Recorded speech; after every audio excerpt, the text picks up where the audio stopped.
different packages that we have for the Z-benefit package from the PhilHealth. And of course, my courtesies to the Vice President of the PhilHealth, for the Barco area, Dato Masidin Alonso Jr. Sir, and to the rest of the staff who came here first to raise this occasion.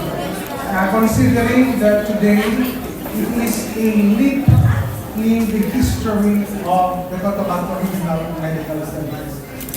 We believe, I myself can attest to this, that we have been working on this for quite some time. But we were glad that this is already a realization. And this is something, this is first again to the Cotabato Regional Medical Center. The signing a while ago, as mentioned by Sir Alonso, it is a testament of our commitment to public service.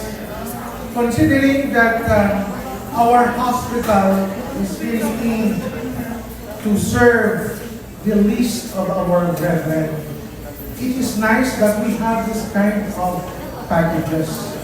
We know what the factors that deter availing of hospitalization and other health packages or health benefits is of course on the mind of the people who will find difficulty in paying their hospital bill. But we are glad that we have this kind of packages, and this is another plus in the operation of the Cotabato Regional and Medical Center. Our hospital is operating primarily for services, but of course we try to sideline that out of it, the hospital is also earning. Because that is the perspective nowadays, that without our income, even this particular area, the improvement of our lobby or our canopy will not be realized. Even for the salaries of our job workers, it is there where we are taking the money to fund the operations of the hospital. It is, of course, a blessing to the Cotabato Regional Medical Center that we have this kind of packages. PhilHealth itself is true on its commitment that you are our partner in health. We know that the hospital alone, we could not provide them the quality services that we are aiming without, of course, an assistance coming from you.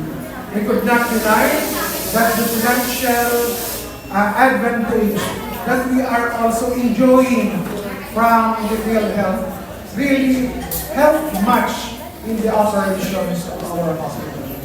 With this, we are looking forward that our partnership will grow more in the delivery and quality of kind of services that we are providing to our people here in Barn region, as well as in Region 12 and other parts of Mindanao.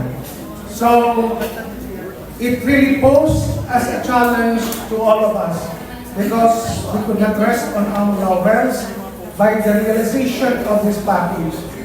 Much is being expected from us, that we will do more for us to realize that we have such kind of commitment to service to people and to our God. God bless us all. Ang Chief Medical Officer for Patient Support. Maraming salamat po for summarizing the objective of this Omecos event, the signing of the contract for Z-benefit package with the Philippine Health Insurance Corporation.